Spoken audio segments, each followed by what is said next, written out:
right, let the record reflect that State's President, Defense Counsel, and the defendant are all present. We're here for sentencing. Was there anything else that the court needed to address prior to sentencing? No. No, Your Honor. All right. So I have considered all of the testimony and evidence, arguments of counsel, applicable case law, and statutes. I have prepared a written sentencing order, which I will file contemporaneously with the pronouncement of the sentence here today. I also have copies for the state and defense, which I'll hand out once I conclude.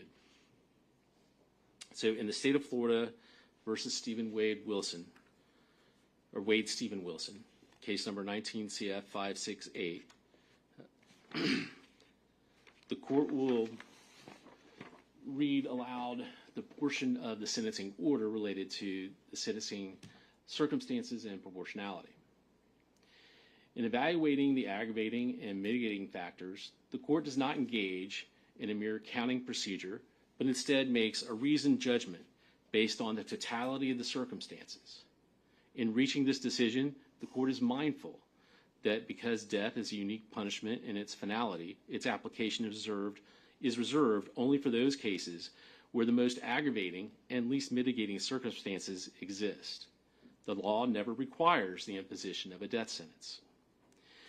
In this case, the totality of the circumstances indicates the defendant, with premeditation, beat and strangled Kristine Melton in her home before stealing her vehicle and driving to meet his girlfriend, Melissa Montanez. After Montanez refused to get into the car with him, the defendant battered her in broad daylight.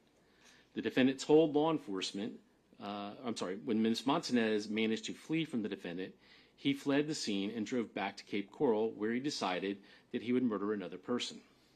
He saw Diane Ruiz walking to work and pulled over, pretending to ask for directions. She got into the car to provide directions, but the defendant strangled her when she tried to exit. He then drove to an empty lot, strangling her into unconsciousness at least one additional time on the way there. When she tried to flee from the car, he drove over her at least one time, inflicting mortal injuries to her spine, ribs, and neck. The evidence showed that both murders were heinous, atrocious, and cruel, and that the second murder was cold, calculated, and premeditated. The defendant inflicted serious physical and emotional pain to the victims. Moreover, the defendant committed the murders while on probation for prior felony convictions, and he committed 2 first-degree murders contemporaneously with each other and with grand theft of a motor vehicle, battery, and burglary of a dwelling. There were no statutory mitigating circumstances that were established, but the court considered the non-statutory mitigating circumstances presented by the defendant. Out of 13 enumerated non-statutory mitigating factors, the court found that 10 had been established. Out of those established, 6 were given little weight.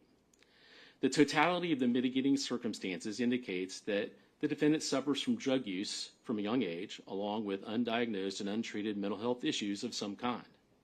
He felt abandoned by his biological parents, but had a devoted adoptive family who raised him in a supportive and loving environment.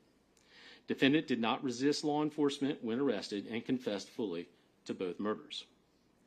The court has further considered giving great weight to the advisory verdict of the jury, who recommended that the death penalty be imposed by a vote of 9-3 on count 1 for the murder of Kristine Melton and a vote of 10-2 on count 4 for the murder of Diane Ruiz. The court recognizes that there is no mathematical formula for considering the aggravating and mitigating factors. It is not enough to weigh the number of aggravators against the number of mitigators. The court carefully considered the nature and quality of each aggravator and mitigator. Having reviewed all of the aggravating factors proven beyond a reasonable doubt and all of the mitigating circumstances reasonably established by the evidence, the court finds that the aggravating factors greatly outweigh mitigating circumstances. Given the facts of the case, nothing in defendant's background or mental state would suggest that a death sentence is inappropriate. This court's review of other reported capital cases has led the court to conclude that the death penalty is not disproportionate in this case. Under the totality of the circumstances and evidence, the court finds no basis to override the jury's verdict. The totality of the circumstances warrants that the defendant, Wade Stephen Wilson, be sentenced to death for each count of first-degree murder. Accordingly, it is ordered and adjudged that the defendant, Wade Stephen Wilson, be sentenced as follows. Count 1, first-degree murder of Kristine Melton. The defendant is hereby sentenced to death. Count 2, grand theft of a motor vehicle. The defendant is sentenced to 5 years imprisonment in the Florida Department of Corrections. Count 3, battery. The defendant is hereby sentenced to 364 days in the Lee County Jail. Count 4, first-degree murder of Diane Ruiz. The defendant is hereby sentenced to death. Count 5, the burglary of a dwelling. The defendant is hereby sentenced to 15 years imprisonment in the Florida Department of Corrections. Count 6, petty theft. The defendant is hereby sentenced to 364 days in the Lee County Jail. The defendant is given credit for all time served on this case on all counts. All counts are to run concurrent with each other, meaning at the same time. All statutorily mandated fines, fees, and costs as announced on the record are imposed, and the defendant is committed to the custody of the Department of Corrections for execution of this sentence as provided by law. The defendant is hereby notified that these convictions and sentences are subject to automatic review by the Florida Supreme Court. If he cannot afford an attorney to represent him in any appeal, the court will appoint one for him. Are there any other matters to present to the court? Briefly, Judge, the state would be seeking $17,500 cost of prosecution. I'm sorry, how much? $17,500, Judge. All right. Any objection? No, sir. All right. That will be imposed then. Any other terms or conditions? Absolutely, Judge. We just want to make sure that Mr. Wilson has absolutely no contact with the victim's family in this particular matter. There'll be no contact ordered with any of the victim's family members and anything else. No, Your Honor. Thank you. All right. Judge, I understand he has other cases pending here and elsewhere. Mr. Wilson asked me to ask the court within whatever authority you have to get him to death row as soon as possible. Okay. Well, in relation to those other cases, I know we have cases pending here in the circuit. Today is not the day to handle those. I would maybe put those, I could do it as early as September 16th. I believe that's Monday morning.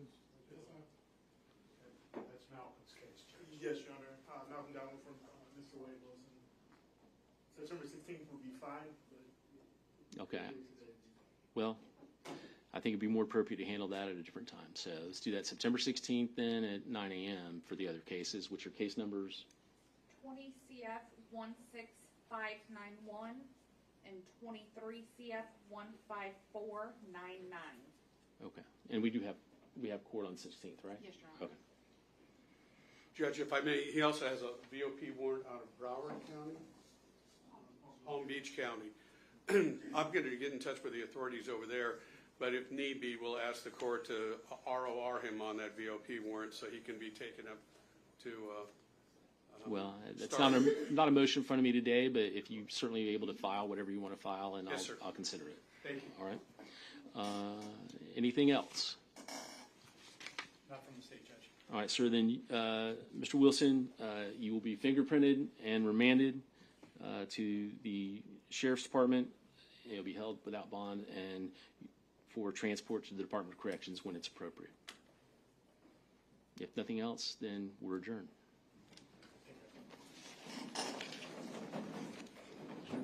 And I'll give you your copies.